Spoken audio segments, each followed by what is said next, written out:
So hello everyone, आप सभी का एक बार फिर से बहुत बहुत स्वागत है आप सभी का आपके अपनी यूट्यूब चैनल जॉब सोल में।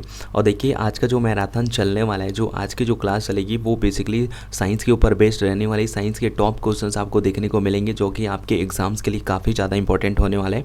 तो वीडियो को एंड तक ज़रूर देख लेना। और ये वीडियो मैं कोशिश करूँगा कि इसको दो पार्ट में करूँ। एक्चुअल में क्या है, क्वेश्चन लगभग 300 के अराउंड में है, तो इसको दो पार्ट में डिवाइड करेंगे, है ना। तो कोशिश करेंगे 20 से 30 मिनट में ख़त्म करने का। इससे ज़्यादा टाइमिंग का क्लास मैं लूँगा नहीं, क्योंकि बहुत ज़्यादा हो जाता है। तो फिर चलिए बिना किसी टाइम वेस्ट के वीडियो को स्टार्ट करते हैं। और किसी क्वेश्चन को लेके अगर आपके मन में डाउट वगैरह होगा तो प्लीज़ आप लोग उसके लिए कमेंट सेक्शन में कमेंट ज़रूर करिएगा। तो चलिए स्टार्ट करते हैं। ओके, सो यहाँ पे पहला क्वेश्चन आप लोग देख सकते हैं यहाँ पे कि इनमें से क्या गति का नियम नहीं है। तो इसका सही आंसर हो जाएगा। आई होप क्वेश्चन आपको समझ आ गया होगा कि इनमें से क्या गति का नियम नहीं है। तो इसका सही आंसर हो जाएगा ऑप्शन नंबर 3, यानी कि ब्रह्मांड की सभी वस्तु गुरुत्वाकर्षण के अधिकारी है, यानी कि all objects the of the universe possess gravity. कहने का मतलब देखिए, अब ऊपर में जो और क्या क्या दिया गया उसको पढ़ के आपको बता देता हूँ। क्रिया के बराबर और विपरीत प्रतिक्रिया होती है ना। प्रत्येक क्रिया की बराबर और विपरीत प्रतिक्रिया होती है, ये गति का पहला नियम हो जाता है ना। और उसके बाद दूसरा यहाँ पे जो ये दिया गया ये थर्ड है। उसके बाद सेकंड क्या है कि कोई भी वस्तु विराम या गति की अवस्था में रहती है जब तक उस पर कोई बाह्य बल ना लगाया जाए। ओके, तो ये क्या है, दोनों गति का नियम है, लेकिन जो तीसरा दिया गया वो जस्ट ऑपोजिट है। ओके, सो आई होप ये समझ आ गया होगा। अब उसके बाद अगला क्वेश्चन है कि श्वास रंध्र का उपयोग सांस लेने में किया जाता है। तो श्वास रंध्र का उपयोग सांस लेने में किनके द्वारा किया जाता है? तो ये किया जाता है तिलचट्टा कॉकरोच के द्वारा किया जाता है। अगला क्वेश्चन है कि उत्तल दर्पण का उपयोग कारों और मोटर वाहनों में पीछे देखने के लिए दर्पण के रूप में किया जाता है, जो निम्नलिखित विशेषता के कारण होता है। आप सभी को पता है कि गाड़ी में हम लोग, है ना, कॉन्वेक्स मिरर यानी कि उत्तल दर्पण का उपयोग करते हैं पीछे की चीज़ों को देखने के लिए। तो ये ऐसा हम लोग क्यों करते हैं, ये क्वेश्चन में पूछा गया है। तो इसके पीछे का रीज़न या फिर इसकी स्पेशलिटी क्या है, कैरेक्टर क्या है, तो आइए जान लेते हैं। इसका सही आंसर हो जाएगा ऑप्शन नंबर 4, यानी कि क्योंकि यह वस्तु की तुलना में एक छोटा प्रतिबिंब बनाता है। आप लोगों ने देखा होगा कि जब भी हम लोग कॉन्वेक्स मिरर से देखते हैं, है ना, उत्तल दर्पण से जो पीछे की वस्तुएं होती वो छोटी साइज में दिखाई देती हैं। अगला सवाल है कि एनीमिया खाली स्थान से संबंधित है। आपको बताना है कि एनीमिया किससे संबंधित है। तो एनीमिया किसकी कमी के कारण होती है? तो एनीमिया होती है आपकी आयरन की कमी के कारण, यानी कि लौह की कमी के कारण होती है। तो एनीमिया किससे संबंधित है? आयरन डिफिशियंसी यानी कि लौह की कमी से संबंधित है। Okay, so I hope science के क्वेश्चन आपको समझ आ रहे होंगे फ्लुएंटली, मेरी आवाज़ भी आप लोगों तक अच्छे से पहुंच पा रही होगी। अगला सवाल है कि दीर्घकालिक ऊर्जा भंडार के लिए अधिकांश जानवरों द्वारा उपयोग किए जाने वाला अणु खाली स्थान है। तो आपको बताना है कि शरीर में लंबे टाइम तक जो है ना, लंबे टाइम तक एनर्जी को स्टोर करने के लिए जो जानवरों के द्वारा प्रयोग किया जाता है, तो वो कौन सा है ना, तो कौन से मॉलिक्यूल का उपयोग किया जाता है? तो ये किया जाता है फैट का, वसा का। क्योंकि आप सभी को पता है कि फ़ैट को पचाने में, शरीर को डाइजेस्ट करने में फ़ैट को काफ़ी ज़्यादा काफ़ी लंबा टाइम होता है। इसलिए जो फ़ैट होता है वो क्या है, हमारे शरीर में लॉन्ग टर्म तक ऊर्जा का स्टोरेज रहता है। ओके, सो अगला सवाल यहाँ पे पूछा गया, निम्नलिखित में से कौन सी बीमारी हवा से नहीं फैलती है? आपको बताना है कि निम्नलिखित में से कौन सी बीमारी हवा से नहीं फैलती है। तो इसका सही आंसर हो जाएगा ऑप्शन नंबर 4, यानी कि जो हैजा है वो हवा से नहीं फैलती। इसके अलावा जो खांसी हो गया, निमोनिया हो गया, क्षय हो गया, ये क्या है, लगभग टीबी, मतलब ये जो बीमारी है ना, लगभग हवा से फैलने वाली बीमारी है। अब अगला सवाल है कि ऑप्टिकल लेंस के निर्माण के लिए कांच के किस प्रकार का उपयोग किया जाता है? आपको बताना है कि जो ऑप्टिकल लेंस होता है उसके निर्माण में किस प्रकार के कांच का उपयोग किया जाता है। तो इसका सही आंसर हो जाएगा ऑप्शन नंबर 3, फ्लिंट कांच का उपयोग किया जाता है ऑप्टिकल लेंस का। और यहाँ पर आप लोग देख सकते हैं कौन कौन से कांच का मतलब प्रकार होता है, जैसे सोडियम कांच हो गया, क्वार्ट्ज कांच कांच हो गया, उसके बाद आपका ग्राउंड कांच हो गया। तो ये सारे क्या है, कांच के टाइप्स हैं, है ना। जो ग्लास का है ना, जो लेंस है उनके टाइप्स, जो ग्लास है उनके टाइप्स है। लेकिन आपको ध्यान रखना है कि जब भी ऑप्टिकल लेंस बनाया जाता है तो उसके निर्माण में, उसके मैन्युफैक्चरिंग में फ्लिंट कांच का प्रयोग किया जाता है। अगला सवाल है कि रक्त का थक्का जमने की प्रक्रिया को खाली स्थान कहा जाता है। आपको बताना है कि जो रक्त का थक्का जमता है ना, उसको क्या कहा जाता है? तो उसको कहा जाता है स्कंदन यानी कि है ना, स्कंदन स्कंदन कहा जाता है, जो रक्त का थक्का जमता है उसको। अब अगला सवाल है कि दूरस्थ प्रकाश युक्त निकाय का तापमान किसके द्वारा निर्धारित किया जा सकता है? तो दूरस्थ प्रकाश युक्त जो निकाय होता है ना, मतलब जो temperature of distance luminous bodies can be determined by. तो आपको बताना है कि जो दूरस्थ प्रकाश निकाय का तापमान होता है वो किसके द्वारा निर्धारित किया जाता है? तो वो निर्धारित किया जाता है पायरोमीटर के द्वारा। अगला सवाल है कि निम्नलिखित में से कौन सा एक पादप हार्मोन है जो कोशिका विभाजन को प्रवृत्त करता है? आपको बताना है कि जो ऐसा कौन सा हार्मोन है जो कोशिका विभाजन को प्रवृत्त करता है? तो इसका सही आंसर हो जाएगा ऑप्शन नंबर 1 यानी कि साइटोकाइनिन है जो प्रभावित करता है कोशिका विभाजन को। अगला सवाल है कि मिश्र धातुओं के संबंध में निम्नलिखित में से कौन सा कथन सही है? जी हाँ, आपको बताना है कि निम्नलिखित में से मतलब आपको बताना है कि मिश्र धातुओं के संबंध में निम्नलिखित में से कौन सा कथन सही है? तो इसका सही आंसर हो जाएगा कि मिश्र धातु जो है रंग और उपस्थिति को संशोधित करती है, यानी कि है ना, to modify colour and appearance. Okay, so अगला सवाल क्या बोल रहा है कि प्रकाश संश्लेषण प्रक्रिया के दौरान निम्नलिखित में से कौन सी घटना नहीं होती है? आपको बताना है कि प्रकाश संश्लेषण के दौरान कौन सी प्रक्रिया है जो नहीं होती है? तो इसका सही आंसर हो जाएगा कि कार्बोहाइड्रेट के लिए कार्बन डाइऑक्साइड का ऑक्सीकरण। इसके अलावा जो और सारी चीज़ें दी गई वो सारी घटनाएं होती, जैसे क्लोरोफिल द्वारा प्रकाश ऊर्जा का अवशोषण किया जाता है, प्रकाश ऊर्जा को रासायनिक ऊर्जा में परिवर्तित किया जाता है, और पानी के अणुओं को हाइड्रोजन और ऑक्सीजन में विभाजित किया जाता है। ओके, सो अगला सवाल है भोजन को पचाने के लिए अग्नाशयी रस के स्त्राव के लिए कौन सा हार्मोन उत्तरदायी होता है? आपको बताना है कि एक्चुअल में जो भोजन को पचाने के लिए है ना, कौन सा हार्मोन उत्तरदायी होता है? तो इसका सही आंसर हो जाएगा ऑप्शन नंबर 2 यानी कि secretin. Okay, so I hope question जो है आपको समझ आ रहे होंगे अच्छे से, और किसी क्वेश्चन को लेके अगर आपके मन में डाउट्स वगैरह होगा तो प्लीज़ कमेंट सेक्शन में कमेंट ज़रूर करिएगा। तो आगे बढ़ते हुए यहाँ पे क्वेश्चन देख लेते हैं। The protein of plant that is grafted on to the other plant is called. तो इसका सही आंसर हो जाएगा सॉकिन, है ना, स्क्वाइन कहा जाता है। अगला सवाल है कि हवा को संतृप्त कहा जाता है जब।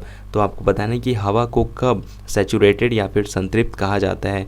तो इसका सही आंसर हो जाएगा कि इसमें जल वाष्प की मात्रा अधिक होती है। It contains maximum amount of water vapour. ठीक है, जब हवा में है ना, मतलब जब हवा में जल वाष्प की मात्रा अधिक हो जाती है तो हवा को संतृप्त कहा जाता है। ओके, सो अगला सवाल है कि गति के दूसरे नियम के अनुसार किसी दिए गए बल के लिए त्वरण किसी वस्तु के खाली स्थान की व्युत्क्रमानुपाती होती है। तो ये किसके व्युत्क्रमानुपाती होती है? तो ये होता है द्रव्यमान की। ओके, सो अगला सवाल है कि फलों के रस में शर्करा सांद्रता किसके द्वारा मापा जाता है? आपको बताना है कि फलों में है ना, फलों के रस में शर्करा की जो सांद्रता होती है उसको किसके द्वारा मापी जाती है? तो उसको मापने के लिए हम लोग यूज़ करते हैं किसका? रिफ्रैक्ट्रोमीटर का, है ना, रिफ्रैक्ट्रोमीटर का यूज़ किया जाता है जो फलों के रस में शर्करा की मात्रा या फिर सांद्रता को मापने के लिए। अब अगला सवाल है कि निम्नलिखित में से कौन सा एक व्युत्पन्न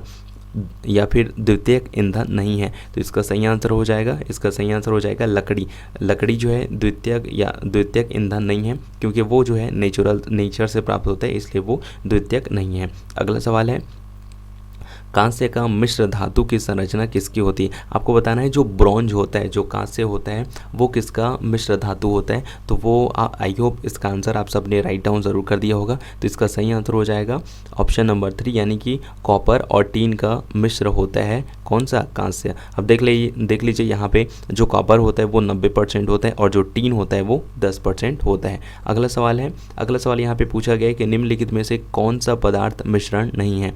आपको बताना है कि निम्नलिखित में से कौन सा पदार्थ मिश्रण नहीं है। यहाँ पे जितने भी चीज़ दिए गए हैं उनमें से आपको बताना है कि कौन सा मिश्रण नहीं है, कौन सा मिक्सचर नहीं है। तो इसका सही आंसर हो जाएगा ऑप्शन नंबर 1 टीन, है ना, क्योंकि देखिए आप लोग यहाँ पे जितने भी ऑप्शन दिए आप लोग यहाँ पे समझ सकते हैं कि जो समुद्र का पानी होता है उसमें वेरियस टाइप्स के पदार्थ ऑलरेडी मिले होते हैं, मिट्टी में भी और एयर में भी। ये सारे क्या होते हैं? मिक्सचर होते हैं किसी ना किसी रूप में। तो बाकी जो टीन होता है वो प्योर होता है ना। अगला सवाल है कि बेंजीन में कार्बन का संकरण, है ना, आपको बताना है कि बेंजीन में कार्बन का संकरण कौन से होता है, तो इसका सही आंसर हो जाएगा तो बेंजीन में sp2 संकरण होता है कार्बन का। ओके, सो अगला सवाल है, वे पौधे किस पादप जगत में आते हैं जिनके शरीर में अलग अलग अंग नहीं होता है। आपको बताना है कि ऐसा मतलब ऐसे पौधे जिनका अंग जो है अलग अलग नहीं होता है वो कौन से मतलब पादप जगत में आते हैं, तो इसका सही आंसर हो जाएगा ऑप्शन नंबर 4 यानी कि थैलोफाइटा में आते हैं ऐसे पौधे जिनका जो है बॉडी के जो पार्ट्स होते हैं वो अलग अलग नहीं होते हैं। अगला सवाल है, निम्नलिखित में से कौन सा मोनोर कैप्रोलैक्टम का पॉलीमर है, तो इसका सही आंसर हो जाएगा option number 4 nylon. Okay, so अगला सवाल है कि परिसर्प एक रोग है। आपको बताना है कि herpes is a blank disease. आपको बताना है कि जो परिसर्प क्या किस प्रकार का एक रोग है, तो परिसर्प या फिर हर्पस जिसको हम लोग बोलते हैं, तो ये एक प्रकार का वायरल यानी कि विषाणु जनित रोग है। अगला सवाल है कि क्लोरीन तत्व के बाह्य आवरण का विद्युत विन्यास है। आपको बताना है कि क्लोरीन तत्व के बाह्य आवरण का विद्युत विन्यास क्या होता है, तो ये होता है 3sp2 और 3p5। ओके, सो अगला सवाल यहाँ पे आप लोग इसको पढ़ेंगे और आप इसका जवाब देने का प्रयास करेंगे। एक तरफ है आपका कॉलम ए और कॉलम बी, तो दोनों में कुछ सिमिलैरिटीज़ है, इसको आप लोग देने का प्रयास करिएगा। और यहाँ पे अगर हम बात करें इस क्वेश्चन की, यदि आप बाउ नियम का पालन नहीं किया गया तो CaZ20 को रखा जाता है। देखिए ये क्वेश्चन आपके एग्ज़ाम के पर्सपेक्टिव से उतना ज़्यादा नहीं, क्योंकि ये जो है केमिस्ट्री में 11th-12th का क्वेश्चन रहता है, तो ऐसे क्वेश्चन बहरहाल आपके में आएंगे नहीं, है ना। तो यहाँ पे देख लेते हैं, इसका ये है कि किलोमीटर और मील के बीच का अनुपात क्या होता है। जी आपको बताना है कि किलोमीटर और मील के बीच का अनुपात क्या होता है। तो किलोमीटर, देखिए जिनको क्या है किलोमीटर का मिनिमम पता होगा और मील का मिनिमम पता होगा वो ज़रूर इसका आंसर देंगे, तो इसका सही आंसर हो जाएगा ऑप्शन नंबर 4 यानी कि 1:1.6। ओके, सो अगला सवाल है कि मछली का श्वसन अंग कौन सा है। काफ़ी इजी क्वेश्चन है ना, कि मछली का श्वसन अंग कौन सा है, तो इसका सही आंसर हो जाएगा, आई होप आप सबने सही दिया होगा, तो इसका सही आंसर हो जाएगा ऑप्शन नंबर 2 गलफड़े। जी हाँ, मछली जो है अपना श्वसन कार्य किससे संपन्न करती हैं, गलफड़े गिल्स से। अगला सवाल है, यदि विद्युत आवेश Q और समय T दिया गया हो तो विद्युत धारा I ज्ञात करने के लिए कौन सा सूत्र का प्रयोग होता है, तो इसका सही आंसर हो जाएगा ऑप्शन नंबर 3 यानी कि Q/T।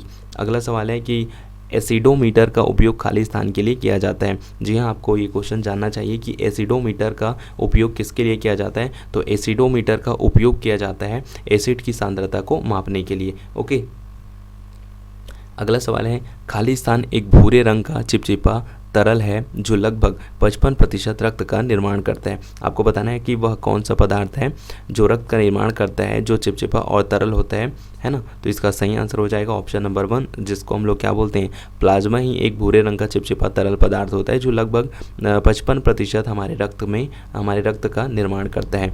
अगला सवाल देखिए, अगला सवाल है कि निम्न में से किस प्रक्रिया का उपयोग सल्फाइड के अयस्कों को ऑक्साइड में परिवर्तित करके अत्यधिक हवा की उपस्थिति में मजबूती से गर्म करने के लिए किया जाता है, तो इसका है ना, तो इस प्रक्रिया को हम लोग क्या कहते हैं, इस प्रक्रिया को कहलाते हैं रोस्टिंग या फिर भूनना। अगला सवाल है, यूकैरियोटिक क्रोमैटिन से क्या बना होता है। यूकैरियोटिक क्रोमैटिन से क्या बना होता है, तो ये बना होता है आपका DNA और प्रोटीन। अगला सवाल है, बायोगैस का मुख्य घटक है। आपको बताना है कि बायोगैस का मुख्य घटक क्या है, तो इसका सही आंसर हो जाएगा ऑप्शन नंबर 1 यानी कि मीथेन, है ना, क्योंकि बायोगैस में मुख्यतः क्या होता है, मीथेन ही तो होता है ना। अगला सवाल है कि 3P में, चलिए इसको छोड़िए, है ना। अगला सवाल यहाँ पे है कि निम्नलिखित में से कौन सी गैस अम्ल के साथ सोडियम बाइकार्बोनेट की अभिक्रिया के परिणाम स्वरूप निकलती है। आपको बताना है कि निम्नलिखित में से कौन सी गैस ऐसी है जो अम्ल के साथ सोडियम बाइकार्बोनेट की अभिक्रिया के परिणाम स्वरूप निकलती है, तो इसका सही आंसर हो जाएगा कार्बन डाइऑक्साइड गैस। यदि आप अम्ल, है ना, यदि आप सपोज अगर आप HCl, है ना, अम्ल को ले लेते हैं और सोडियम बाइकार्बोनेट के साथ उसका जो है अभिक्रिया कराते हैं, तो कार्बन डाइऑक्साइड गैस जो है निकलती है। अगला सवाल है ना, अगला सवाल यहाँ पे देख लेते हैं। अगला सवाल यहाँ पे, चलिए ये भी इसको छोड़िए, है ना। अब यहाँ पे अगला सवाल ये है कि संयोजी ऊतक के विकास के लिए निम्नलिखित में से क्या उत्तरदायी है। जी हाँ, आपको बताना है कि संयोजी ऊतक के विकास के लिए निम्नलिखित में से क्या उत्तरदायी है। तो इसका सही आंसर हो जाएगा ऑप्शन नंबर 1 मेसोडर्म या फिर मध्य, है ना, मध्यजन स्तर। अगला सवाल है कि है ना, नृवंश विज्ञान क्या है। आपको बताना है कि, है ना, जो नृवंश विज्ञान क्या है। तो नृवंश विज्ञान में हम लोग किसका अध्ययन करते हैं। तो हम लोग अध्ययन करते हैं यहाँ पे जो ऑप्शन 4 है ये इसका सही आंसर हो जाएगा। मानव विज्ञान के विकासवादी पहलुओं का अध्ययन करते हैं और साथ ही साथ समकालीन जाति, है ना, समकालीन जाति समूह का अध्ययन भी करते हैं और सांस्कृतिक समूहों का अध्ययन भी करते हैं हम लोग किसमें, नृवंश विज्ञान में। ओके, सो अगला सवाल है कि बाहरी और मध्य कान को इनमें से किस संरचना द्वारा विभाजित किया जाता है। आपको बताना है कि जो बाहरी कान होता है और मध्य कान होता है, जैसे आप सभी को पता है कि कान के 3 लेयर होते हैं ना। तो आपको बताना है कि जो बाह्य कान होता है और मध्य कान होता है ना, इसकी संरचना को हम लोग किसके द्वारा डिवाइड करते हैं, विभाजित करते हैं। तो ये लोग हम लोग करते हैं कान का पर्दा, है ना, टाइम्पेनिक मेम्बर्स, क्योंकि आप सभी को पता है कि बीच में हमें कहा जाता है कई बार कि कान के पर्दे होते हैं, है ना। जब कान का पर्दा डैमेज होता है तो फिर सुनाई वगैरह नहीं देता है। तो कान के पर्दे के द्वारा ही बाह्य कान और मध्य कान, इन दोनों के बीच में जो संरचना होती है उसको डिवाइड किया जाता है। अगला सवाल है निम्नलिखित में से किस प्रकार, है ना, निम्नलिखित में से किस मात्रा में दिशा और परिणाम दोनों हैं। आपको बताना है कि निम्नलिखित में से किस मात्रा में दिशा और परिमाण दोनों हैं। तो इसका सही आंसर हो जाएगा ऑप्शन नंबर 4 यानी कि बल, है ना। बल में ही दिशा और परिमाण दोनों होते हैं। अगला सवाल है कि स्तनधारियों के दृश्य कर्ण भाग को खाली स्थान के रूप में जाना जाता है। इसका, है ना, इसका क्वेश्चन एक बार फिर रिपीट कर रहा हूँ। स्तनधारियों के दृश्य कर्ण भाग को खाली स्थान के रूप में जाना जाता है। तो इसका सही आंसर हो जाएगा ऑप्शन नंबर 1 यानी कि ईयर पिन्ना, है ना, कर्ण पिक्चक के रूप में जाना जाता है। अगला सवाल है कि कौन सा उत्पाद प्राप्त होता है जब कोयले को विनाशकारी आचमन के अधीन किया जाता है जो हवा की अनुपस्थिति में दृढ़ता से गर्म करना है। तो इसका सही आंसर हो जाएगा, कोक, है ना। कोक के द्वारा जो कोयले को, है ना, कोयले को विनाशकारी आचमन के अधीन किया जाता है तो हमें उसकी अनुपस्थिति में गर्म करना है।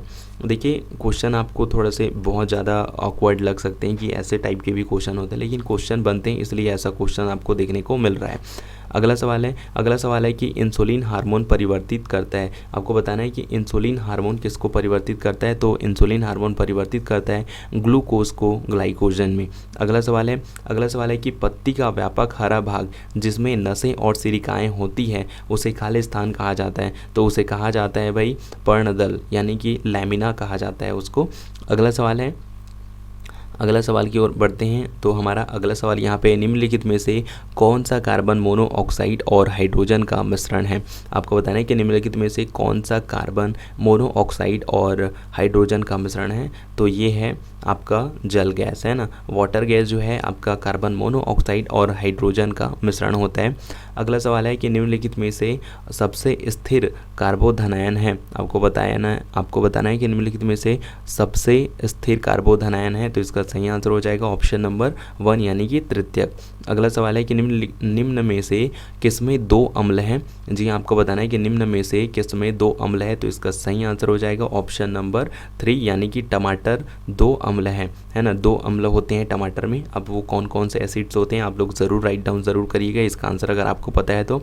अगला सवाल है कि ताज़ा दूध का पीएच, है ना, ताज़े दूध का पीएच वैल्यू 6 है। जब दूध दही में बदलता है तो पीएच का मान क्या होगा। जी आपको बताना है कि जब दूध जो है दही में बदलता है तो इसका पीएच मान क्या हो जाता है। तो इसका पीएच मान हो जाता है 6 से कम। ओके, तो आंसर ऑप्शन नंबर 2 सही हो जाएगा। अगला सवाल है कि वह तत्व जो रक्त में नहीं पाया जाता है। आपको बताना है कि रक्त में कौन सा एलिमेंट या फिर तत्व जो है नहीं पाया जाता है। तो रक्त में नहीं पाया जाता है आपका क्रोमियम। ओके, सो अगला सवाल है ब्रायोफाइटस को पादप जगत का उभयचर क्यों कहा जाता है। जैसा आप सभी को पता है कि ब्रायोफाइटा को पादप जगत का उभयचर कहा जाता है। तो ये उसको ऐसा क्यों कहा जाता है, आपको उसके पीछे का रीज़न जो है बताना है। तो इसके पीछे रीज़न है ना कि ये जो है वे मिट्टी में रहते हैं लेकिन प्रजनन के लिए पानी की आवश्यकता होती है, इसलिए इसे उभयचर कहा जाता है। अगला है निम्नलिखित में से कौन सा एक हड्डी रोग है जो हड्डी के घनत्व को हानि पहुंचाता है और फ्रैक्चर को